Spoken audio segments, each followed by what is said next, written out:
Welcome to today's Association of the United States Army Special Edition Thought Leader Podcast on Army Installation Strategy. This is Colonel Retired Dan Roper, AUSA's Director of National Security Studies. I'll be serving as your co-host today, along with my colleague, AUSA's Program Manager for Family Programs, Ms. Thea Green. To address this subject, we're fortunate to be joined by the senior official performing the duties of the Assistant Secretary of the Army for Installations, Energy, and Environment, Mr. Jack Surash. In this capacity, Mr. Surash serves as a primary advisor to the Secretary of the Army and the Chief of Staff of the Army on all matters related to Army installation policy and oversight and coordination of energy security and management.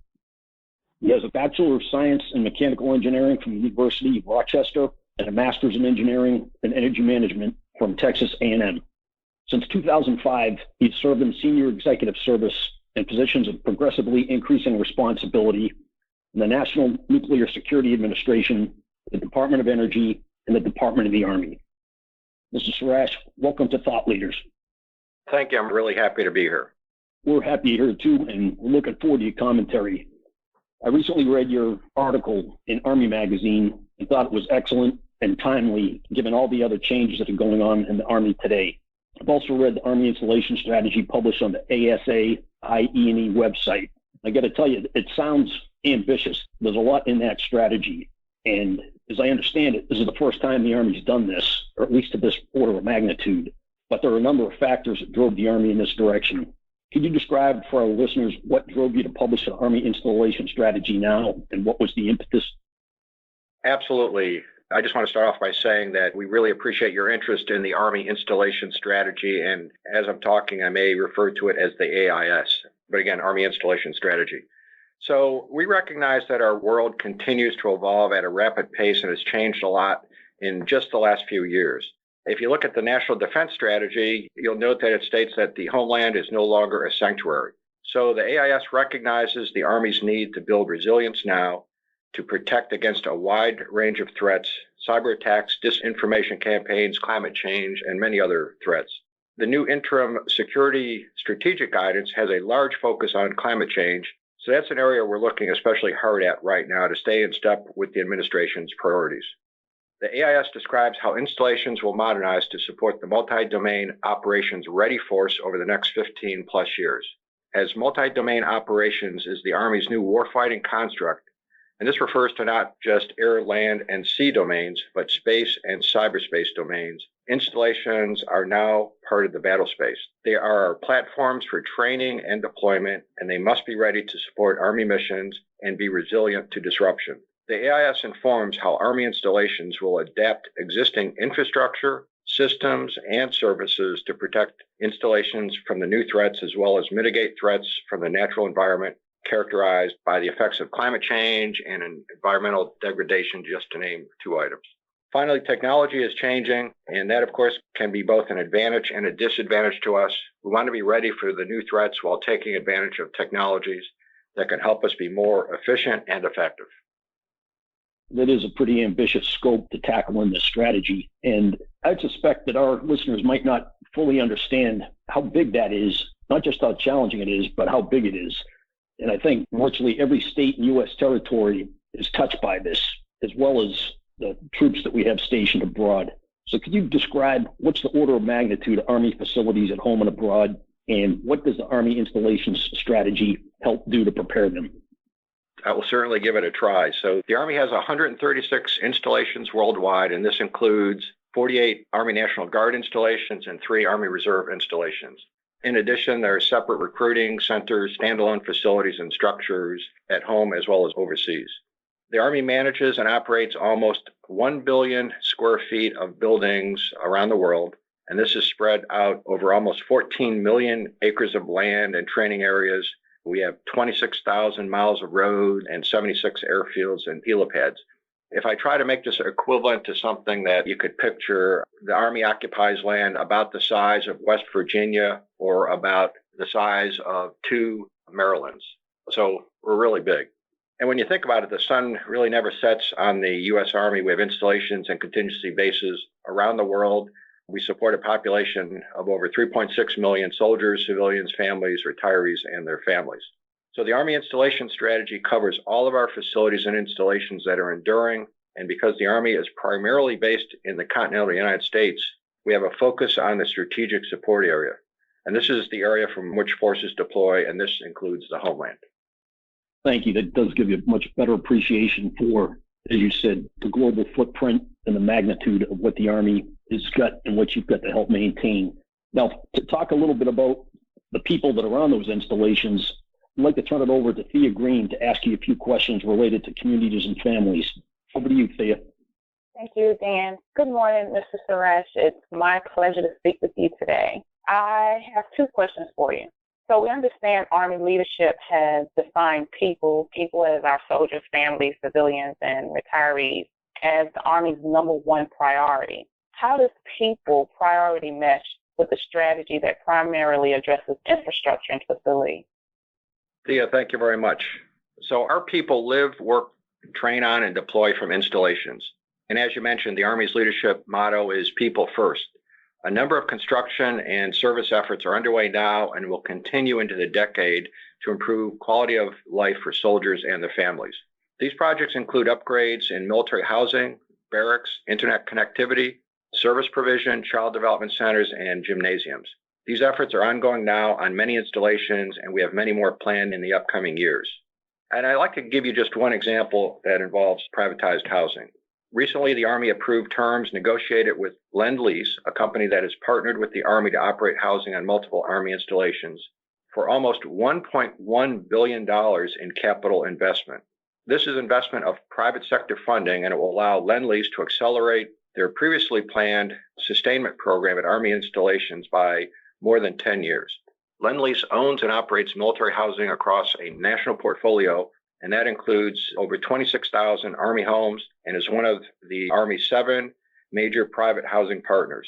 Obtaining this additional private sector investment will accelerate significant improvements to almost 12,000 existing homes located at Fort Hood, Fort Campbell, Fort Knox, Fort Wainwright, Fort Drum, and Army housing out in Oahu. The additional investment will also enable the construction of over 1,200 new homes on Fort Hood, Fort Campbell, Fort Knox, and Fort Wainwright. A significant portion of the total investment will be given to Fort Hood. And as I think everyone knows, Fort Hood is one of the Army's largest installations. This additional investment will go a long way to improving the quality of homes for soldiers and their families. At the same time, we're following Army guidance on strategic readiness and modernization priorities to ensure installations are ready for mobilization and deployment missions with the right capabilities for training the force. Thank you for sharing that. I just had a podcast with Mrs. D. Guys on quality of life initiative. So just sharing more information on that is great. I really appreciate that. The Army installation leadership and the soldiers, families, and the civilians that are living or working on installations interface often with their local communities and local industries. Now, are there opportunities here for partnership with local communities or industries in advancement of this strategy? Oh, absolutely. There's a lot of opportunity. The Army has a long-standing relationship with industry and, of course, our community partners. Industry partners are piloting new technologies on installations to test new capabilities, to improve services, and create efficiencies. We have partnerships with energy and water providers to improve resilience, upgrade system efficiency, and provide alternative sources of energy. As just one example, in the spring of 2019, we co-sponsored an industry day with the Army Corps of Engineers, where we brought in industry, installation funding, decision makers, and executors from the Army Material Command and the reserve components together to understand the capabilities industry is developing and how those capabilities can make installations more resilient, efficient, and effective. Thanks for those excellent questions, Thea. Mr. Surash, if we could talk a little bit more about technology. You've mentioned this as being a motivator in the timing of the strategy. And from the strategy itself, technology is indicated as both an opportunity and a potential threat. So with a rapid pace of technological change in areas like artificial intelligence, machine learning, drone technology, and miniaturization, what do you see as most important areas to tackle with respect to installation modernization, and how will they potentially impact operations? That's a great question. There's certainly a lot of new and emerging technology out there, and this causes us to have to prioritize our efforts to ensure we are tackling the most critical issues. Frankly, the entire Army is prioritizing data analytics and visualization to ensure leaders can see the status of projects and programs and make holistic, informed decisions. That same type of technology is critical for installations as well. This year, the Army built its facility investment plan using data-driven models to maximize returns to facility condition and readiness. The Army Materiel Command advanced that capability with a tool that helps visualize potential decisions on where to invest to get the most of our funding in improving facility conditions. Data-informed visual dashboards and artificial intelligence capabilities will help us make the best choices to be both efficient and effective in stewardship of funds. The Army has another promising tool called VTime, or Virtual Testbed for Installation Management Effectiveness. This tool is under development and designed to incorporate artificial intelligence to automate some of these statuses across installations and to expand the areas of analysis and visualization. We have a pilot ongoing at Fort Benning called the Installation Operations Tool, which incorporates VTime into an ongoing effort aimed to aggregate sensor information into a common picture of the installation status. It has already identified utility usage recommendations to save funds during periods of low occupancy. It will eventually provide sensor-to-data links to help emergency services personnel monitor conditions on the installation in the case of emerging threats. We hope this tool will prove itself both helpful to installation operators and cost-effective in terms of its return on investment so we can evaluate scalability across the Army. We also have a number of other pilots and efforts in progress or are planning to roll out over the next several years, such as AI-enhanced screening of vehicles and installation entry points, video monitoring at child development centers, automated sensors to meter utilities provision, and unmanned shuttle services. Another example, we ran an unmanned shuttle recently in a pilot at Joint Base Meyer-Henderson Hall. The vehicle's name was Ollie. The pilot was successful and was one of 10 installations within the Army to earn the 2020 Army Community Partnership Award. And this recognized the collaborative innovation to improve installation quality of life, build stronger community relationships, and enhance Army readiness and modernization. Another theme in the strategy is resilience, and it refers to installations as platforms of capabilities and an end state that envisions what you frame as constellations of installations. Can you describe for our listeners what do you mean by that in this context, and where's the Army hoping to take installations moving forward? I'll give it a try. That's a great question. As I stated, we are investing in our data modeling capabilities to allow us to model how investments contribute to installation readiness, efficiencies, and effectiveness. Resilience refers to the ability of the installation to ensure the operation of critical systems that can't risk being affected by an unplanned disruption. One such area is in installation energy and water resilience. We must have secure access to energy and water on our installations in order to maintain critical operations and support of the Army mission and its people. One way to achieve this assurance is to be able to maintain awareness through the common operating picture and provide, as feasible, capabilities across installation platforms during temporary disruptions or loss of capability. As each installation represents a platform of capabilities, the constellation of installations, connected through the shared visibility status that I described a moment ago, can ensure situational awareness and assistance as feasible from installations not affected by disruptions. Additionally, smart infrastructure like microgrids will enable energy distribution to be limited or shared within an installation, providing dynamic emergency response options and energy efficiency opportunities. The constellation maintains both Army-made situational awareness and helps commanders and decision makers act on that common operating picture to address evolving situations that affect their mission in near real time as the situation is evolving. With so much infrastructure, as you described earlier on in the podcast, and a modernizing Army where virtually everything's changing, it sounds like it might take the Army a while to achieve the end state described in the strategy of modernized, resilient, and sustainable installations. So what are the first steps? What's going on right now? And how long will it take to get to the end state envisioned in the strategy? So let me start with the last question first. We have stated the AIS is a 15-year strategy. It provides an azimuth of the direction from which we want to take installations over the next 15 plus years. That said, the evolving environment, threats, technology, and funding will make some of our priorities move faster and others may take us longer. But this is important. Installations provide critical capabilities to Army strategic readiness, and installations need to be capable and ready when called to action.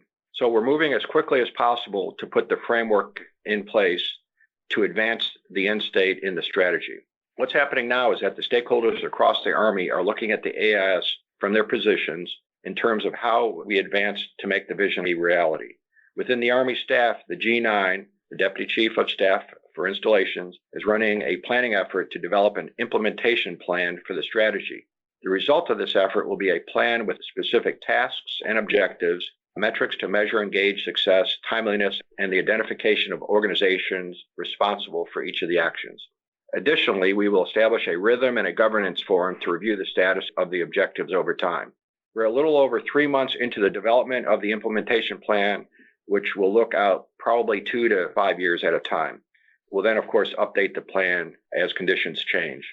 As a point of reference, we also actively monitor the progress of the Army's People Strategy's implementation plan. The People Strategy was published about 15 months before the AIS. That effort is giving us a good model to follow. The first implementation plan for the People Strategy was published about a year after the strategy. As we are just a few months into the development, we still have a ways to go, but we're making great progress. Implementation of the strategy will be an Army-wide effort and key to achieving the end state. You've certainly covered the landscape with what's going on in Army installations. It's got to be much deeper than most people would think on the surface, and that's very impressive.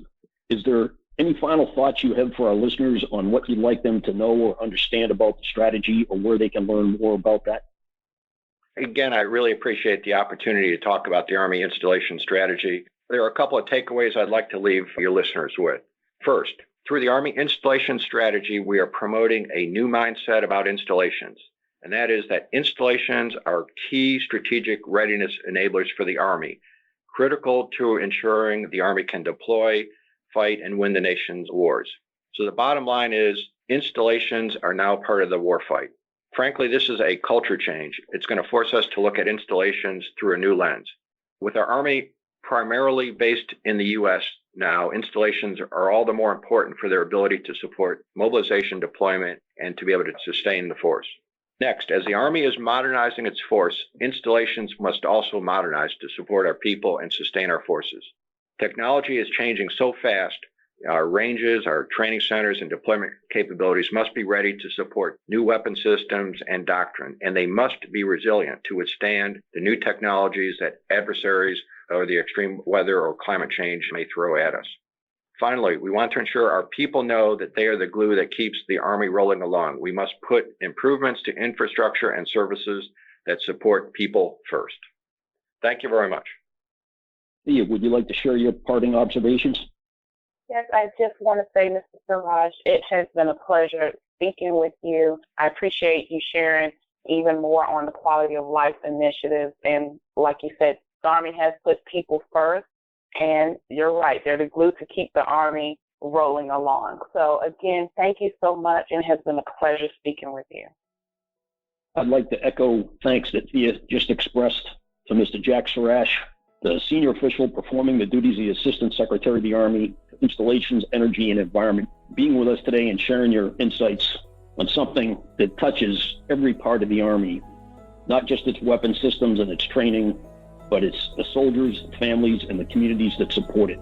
We look forward to following the progress and the implementation of the strategy as the Army transforms itself to a 21st century MDO-ready force. Thank you very much. To all our listeners, thanks for joining us. Be sure to subscribe to the Army Matters podcast on iTunes and everywhere podcasts are found. The Army Matters podcast series is brought to you by the Association of the United States Army, the U.S. Army's professional association, member-supported, Army-connected. Visit us at AUSA.org for more information or to become a member. Your membership helps AUSA continue to carry out its mission to educate, inform, and connect with the total Army, our industry partners, and our supporters of a strong national defense. For questions or to provide topic recommendations, email us at podcast@ausa.org. Have a great Army Day. Hua.